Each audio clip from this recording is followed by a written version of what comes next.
नमस्कार अभ्यासक मित्रमैत्रिणींनो, आज आहे 5 मे आणि आज आपण बघणार आहोत डेली करंट अफेअर्स MCQच्या फॉर्मॅटमध्ये.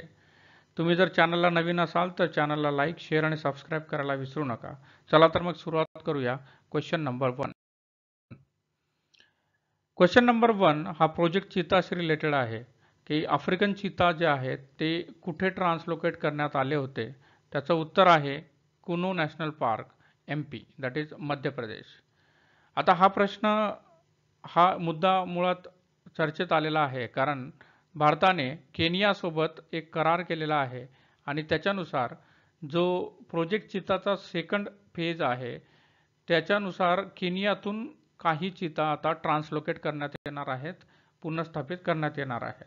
प्रोजेक्ट चीताच्या बाबतीत सांगायचं झालं तर हा सप्टेंबर 2022 मध्ये एक महत्वाकांक्षी प्रोजेक्ट नामिबियातून काही जे चीता आहेत त्यांना स्थानांतरित करण्यात आलं होतं. त्यांची संख्या होती 8 आफ्रिकन चीतेची.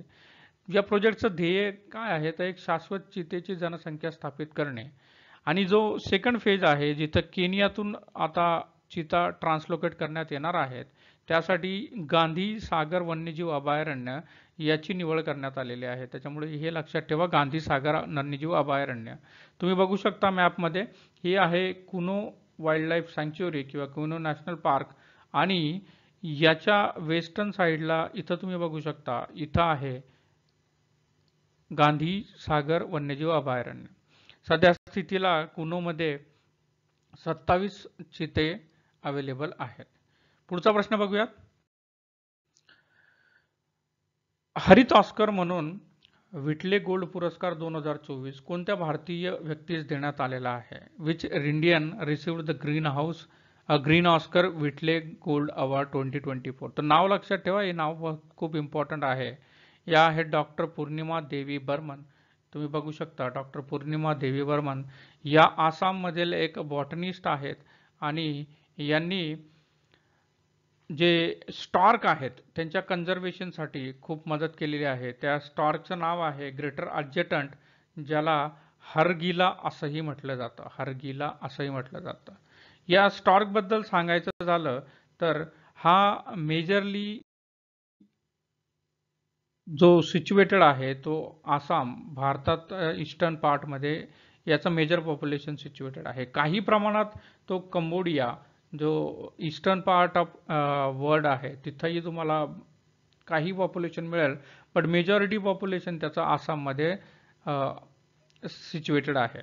याच्या व्यतिरिक्त सांगायचं झालं तर हा एक एंडेंजर्ड स्पेसीज आहे आणि IUCNनी आताच एक सर्वे करून याची जी टोटल आहे ती अराउंड 800 to 1200 एवढी टोटल यांनी IUCNने सांगितलेली आहे. 800 to 1200 एवढी संख्या यांची अवेलेबल आहे, म्हणून याला एंडेंजर्ड स्पीसीज म्हणून घोषित करण्यात आलेलं आहे IUCN. आणि याच्यातले मेजॉरिटी कुठं आहेत तर आसाममध्ये आहे.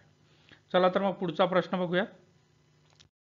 क्वेश्चन नंबर 3 जो थंबनेलचा क्वेश्चन आहे की प्रसिद्ध चित्र इंदुलेखा हे कोणाशी संबंधित आहे आणि ते संबंधित आहे राजा रवी वर्मा यांच्याशी. राजा रवी वर्मा यांचं हे प्रसिद्ध चित्र इंदुलेखा त्यांच्या 176व्या बर्थ अॅनिव्हर्सरीला as a first authentic replica म्हणून प्रोड्यूस केले गेलेलं आहे. राजा रवी वर्मा एक फेमस पेंटर आहेत, इंडियन पेंटर, आणि त्यांचं सगळ्यात मोठं कॉन्ट्रीब्युशन सांगायचं झालं तर युरोपियन अकॅडमिक आर्ट आणि इंडियन आयकोनोग्राफी या दोघांचं मोल्ड त्यांनी केलेलं आहे. म्हणून सगळ्यात महत्त्वाचं म्हणजे फर्स्ट मॉडर्न इंडियन आर्टिस्ट म्हणून त्यांची ओळख आहे. लक्षात घ्या, फर्स्ट मॉडर्न इंडियन आर्टिस्ट म्हणून राजा रवी वर्मा यांना ओळखलं जातं. राजा रवी वर्मा यांचे काही नोटेबल जे वर्क्स आहेत, ज्या पेंटिंग्स आहेत त्या म्हणजे शकुंतला. हे बघू शकता, ही पेंटिंग आहे Shakuntala. Woman holding a fruit ही ती सेकंड पेंटिंग आहे, वुमन होल्डिंग द फ्रूट. आणि त्याच्या व्यतिरिक्त हमसा दमयंती हेही त्यांचं एक प्रसिद्ध चित्र आहे. चौथा प्रश्न बघूयात. The status of immunisation in India, that is what is the status of immunisation, भारतात लसीकरणाची कार्याची काय स्थिती आहे? तर काही पर्याय आहेत. UIP was launch in 1978. India was certified polio free in 2014. only 65% of the children receives full immunization during the first year of their life, or all of the above. The answer आहे all of the above. नुकताच world immunisation weak संपन्न झालेला आहे 24 to 30 April, आणि याच्या अनुषंगाने WHO ने एक रिपोर्ट प्रोड्यूस केलेला आहे, आणि त्या रिपोर्ट अंतर्गत सांगण्यात आलेलं आहे की इंडियाचा जो युनिव्हर्सल इम्युनायझेशन प्रोग्राम जो आहे तो जगातला सगळ्यात मोठा इम्युनायझेशन प्रोग्राम आहे, पण तरीही फक्त 65% म्हणजे 65% जे चिल्ड्रन्स आहेत ते फुल इम्युनाइज केले जातात during their first year of their life.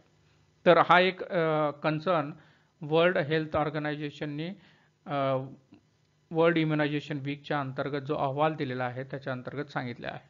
UIP that is universal immunisation programme, याच्या बाबतीत सांगायचं झालं तर याच्या अंतर्गत टोटल 12 डिसीज आहेत जे प्रोटेक्ट केले जातात. तर 12 डिसीजची नावं सांगायची झाली तर free of cost he immunisation service केली जाते. तर DPT डायफ्थेरिया, पर्टुसिस अँड टिटॅनस, त्याच्या व्यतिरिक्त पोलिओ, त्याच्यानंतर रुबेला, त्याच्यानंतर TB, हेपॅटायटिस B, मेनिंजायटिस आणि निमोनिया. हे 9 जे आहेत ते नॅशनल डिसीजेस आहेत, म्हणजे ते थ्रूआउट द भारत म्हणजे थ्रूआउट द इंडिया त्याचं इम्युनायझेशन केलं जातं. आणि 3 जे आहेत ते सब रिजनल किंवा ज्याला म्हणू आपण सब नॅशनल आहेत. त्याच्यात सगळ्यात वरती येतो रोटा व्हायरस जो डायरियाच्या अगेन्स्ट यूज केला जातो. नंतर येतो न्यूमोकोकल निमोनिया, आणि लास्टला जॅपनीज एन्सेफॅलायटिस ज्याचा उद्रेक उत्तर प्रदेश आणि बिहारच्या काही रिजनमध्ये होतो. तर हे आहेत आजचे क्वेश्चन्स. तुम्हाला एक होमवर्क म्हणून क्वेश्चन नक्कीच त्याचं कॉमेंट करा की याच्याशी रिलेटेड, इम्युनायझेशनशी रिलेटेड एक स्कीम आहे मिशन इंद्रधनुष. ही स्कीम कधी लॉन्च करण्यात आलेली आहे? मिशन इंद्रधनुष. कॉमेंट बॉक्समध्ये नक्कीच कॉमेंट करा, आणि व्हिडिओ आवडला तर लाईक करा, शेअर करा आणि सबस्क्राईब करा. धन्यवाद.